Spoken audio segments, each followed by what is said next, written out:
Comment insérer une icône PowerPoint? Vous savez, les icônes, ce sont ces petits dessins qui sont très bien faits, qui sont présents gratuitement par centaines, même plutôt par milliers, si vous avez la chance d'utiliser la version de PowerPoint 365.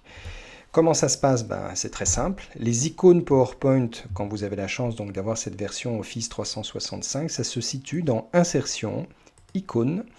Et vous avez dans cette rubrique-là des centaines et des centaines et des centaines, pour pas dire des milliers d'icônes. Alors je vous les fais défiler au fur et à mesure, mais j'arriverai pas à la fin tellement la liste est longue.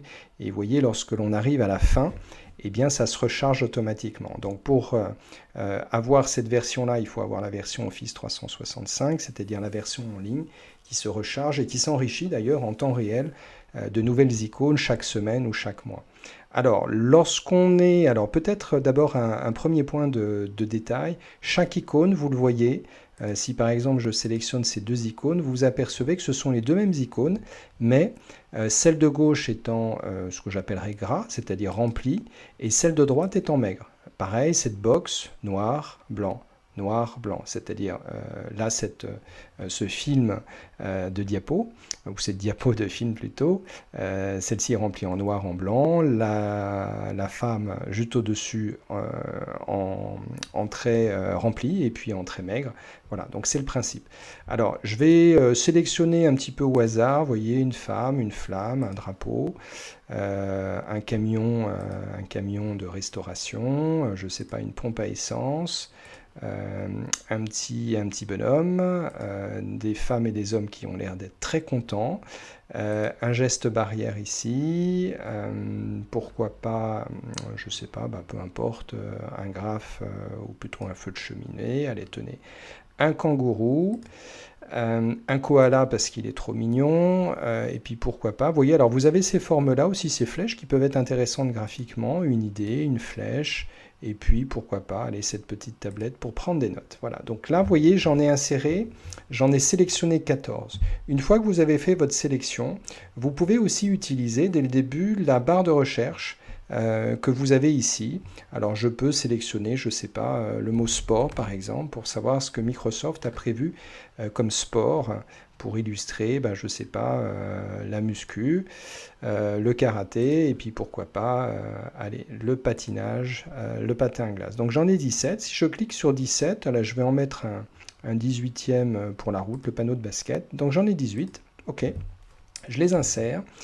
Et le grand avantage de tous ces petits pictos, c'est le suivant, c'est-à-dire qu'ils seront toujours nets.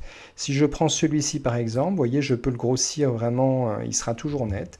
J'ai la possibilité dans format graphique de remplir avec n'importe quelle couleur, en vert si je le souhaite, ou bien d'utiliser d'autres couleurs de remplissage. Vous voyez, standard ou personnalisé. Si je veux l'avoir en rose, je fais OK. Il sera en rose. Je peux aussi utiliser la fonction pipette. Si je veux que ce visuel soit dans mon bleu, le bleu de ma charte graphique, j'ai cliqué dans remplissage d'image sur la fonction pipette pour aller attraper. Vous voyez, je pointe avec ma pipette le bleu et ainsi mon visuel sera dans le bleu de ma charte graphique. Vous voyez, si je le mets dessus, les bleus se confondent. Voilà, ça c'est le grand avantage, c'est que vous avez des pictogrammes qui sont 100% nets et coloriables, complètement adaptables à une charte graphique. Alors je vais vous montrer une fonction très intéressante, qui est une fonction d'alignement. Donc je place le premier visuel à gauche, le dernier visuel le plus à droite, parce que là j'en ai quand même 18 à répartir. J'attrape avec ma souris, vous voyez, je l'attrape ce que j'appelle au lasso, j'attrape les 18 visuels, alors ils sont les uns sur les autres pour l'instant, et je vais utiliser la fonction dans organiser, la fonction d'alignement. D'abord je vais les aligner sur une seule et même ligne, je vais les repositionner ici pour qu'on les voit bien, et ensuite je retourne sur alignement et je vais faire une distribution horizontale. Voilà, là j'ai mes 18 éléments qui se distribuent horizontalement. 3, 4, 5, 6. Alors je vais prendre les 6 premiers, puisque j'en ai 18. Je vais les positionner ici. Je vais prendre les 6 suivants. 3, 4, 5, 6. Voilà. Hop, je les positionne en dessous. Alors je crois que c'est jusqu'à la main. Voilà. Je les positionne en dessous. Et puis les 6 suivants, je vais les positionner ici. Alors je ne sais pas si... Oula, alors là je les ai déformés. Attention, lors de votre saisie.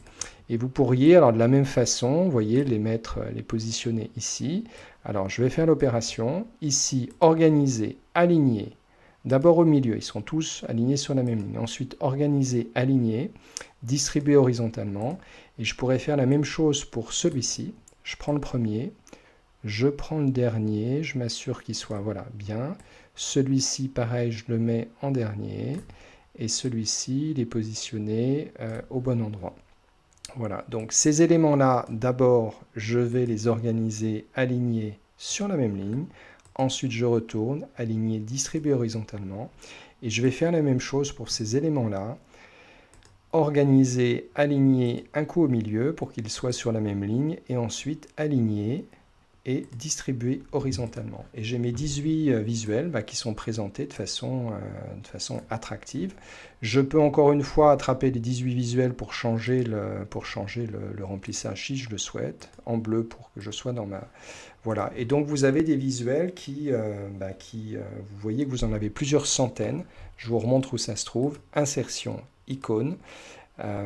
Et puis vous avez tous ces visuels-là qui se rechargent, qui se rechargent, qui se rechargent.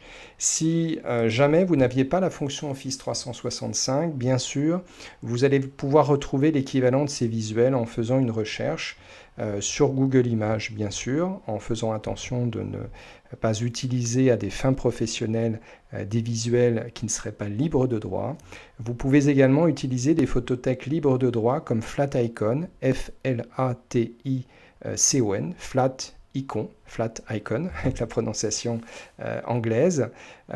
Sur ce site Flaticon, vous avez à peu près les 2/3 des images. Je crois que vous avez de mémoire, vous avez, il me semble, 7 millions de pictogrammes et de différentes formes vectorielles, dont les 70 ou les 3/4, vous pouvez les télécharger gratuitement sous réserve de la citation de l'auteur de chaque visuel. Voilà.